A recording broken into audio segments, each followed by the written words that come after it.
ഏറ്റവും സ്വാദിഷ്ടമായിട്ടുള്ള വിഷുക്കട്ട എങ്ങനെയാണ് ഏറ്റവും എളുപ്പത്തിൽ ഉണ്ടാക്കുന്നത് നോക്കിയാലോ. ഒരു പാചകം അറിയാത്ത ആളാണെങ്കിൽ പോലും എളുപ്പത്തിൽ നമുക്ക് വിഷുക്കട്ട ഉണ്ടാക്കിയെടുക്കാനായിട്ട് ഈ ഒരൊറ്റ റെസിപ്പി കണ്ടാൽ മതി കേട്ടോ. അപ്പം ഇതെങ്ങനെയാണ് റെഡിയാക്കുന്നതെന്ന് നോക്കാം. കണ്ടോ, ഇത് നമുക്ക് കട്ട് ചെയ്യുമ്പോൾ തന്നെ അറിയാം കറക്റ്റായിട്ട് ഇതിൻ്റെ കൺസിസ്റ്റൻസിയും അതിൻ്റെ ഒരു ഒരു ഭംഗിയും എങ്ങനെയാണെന്നുള്ളത്. അപ്പോൾ ഇതിനായിട്ട് നമുക്ക് വേണ്ടത് ഉണക്കരിയാണ്. പച്ചരിയും ചിലർ ഉപയോഗിക്കും. ഞാനിവിടെ ആളധികം കാരണം കൊണ്ട് 2 ഗ്ലാസ് പച്ചരി എടുത്തിട്ടുണ്ട്. അതിനെ നന്നായിട്ടൊന്ന് കഴുകി കുറച്ച് നേരം ഞാനിവിടെ വെള്ളത്തിലിട്ട് വെക്കുന്നുണ്ട് കേട്ടോ. കാരണം ഈ ഒരു ഉണക്കലരിക്ക് ഇച്ചിരി വേവുണ്ട്, അപ്പോൾ അതുകൊണ്ട്. അപ്പോൾ അതിനുശേഷം ഞാനിവിടെ ഒരു നാളികേരത്തിൻ്റെ പാലെടുത്ത് ആദ്യം ഒന്ന് മാറ്റി വെക്കുന്നുണ്ട്.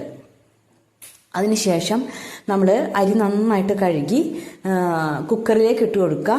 2ാം പാലാണ് ഞാനിവിടെ ഒഴിക്കുന്നത് കേട്ടോ. വെള്ളം ഇങ്ങനെ മേലെ നികന്ന് നിൽക്കുന്ന രീതിയിൽ ഈ പാൽ ഒഴിക്കണം. എന്നിട്ട് ഒരു 5 വിസിലോളം ഞാൻ ഇട്ട് കൊടുത്തിട്ടുണ്ട് കേട്ടോ. Full whistle. ഇനി 3 വിസിലിട്ടിട്ട് നിങ്ങൾക്ക് സിമ്മിലിട്ടിട്ട് ഒരു 5 മിനിറ്റ് വെച്ചാലും മതി. എന്നിട്ട് എന്ത് ചെയ്ത് എടുക്കുമ്പോൾ നന്നായിട്ട് വെന്തിട്ടുണ്ടായിരിക്കും. ഇതൊരു പാത്രത്തിലേക്ക് മാറ്റി അതിലേക്ക് ഒരു 5 ചുവന്നുള്ളി, ഒരു 1/4 ടീസ്പൂൺ നല്ല ജീരകം, കുറച്ച് ഉപ്പ്, ആവശ്യത്തിന് ഉപ്പ്, ഇതെല്ലാം കൂടി കൂട്ടി വീണ്ടും നമ്മൾ സിമ്മിൽ വെച്ചങ്ങാട്ട് നന്നായിട്ടൊന്ന് വഴറ്റിയെടുക്കാം. എന്നിട്ട് എന്ത് ചെയ്യുക, നല്ല തൻപാൽ ഒഴിക്കുക. തൻപാൽ ഒഴിച്ചിട്ട് വീണ്ടും ഒന്ന് ഭയങ്കര ഡ്രൈ ആവരുത് കേട്ടോ. ഇങ്ങനെ എന്താ പറയുക, നല്ല ഇങ്ങനെ ഒന്ന് സോഫ്റ്റായിട്ട് ഇങ്ങനെ നിൽക്കില്ലേ. എന്നിട്ട് നമുക്ക് എന്ത് ചെയ്ത് വാങ്ങി വെക്കാം. ആ സമയം കൊണ്ട് നമുക്കൊരു സ്റ്റീൽ കണ്ണെടുത്ത് അതിലേക്ക് കുറച്ച് വെളിച്ചെണ്ണ തൂക്കി കൊടുത്തിട്ട് ചൂടോടുകൂടി തന്നെ നമുക്ക് ഈ ഒരു വിഷുക്കട്ടനെ ഇങ്ങനെ തന്നെ ഒട്ടൊന്ന് പരത്തി കൊടുക്കുക കേട്ടോ. നന്നായിട്ടൊന്ന് പരത്തി കൊടുക്കുക. എന്നിട്ട് എന്ത് ചെയ്യുക, ചൂടാറി കഴിഞ്ഞതിന് ശേഷം നമുക്കിത് കട്ട് ചെയ്തെടുക്കാം കേട്ടോ.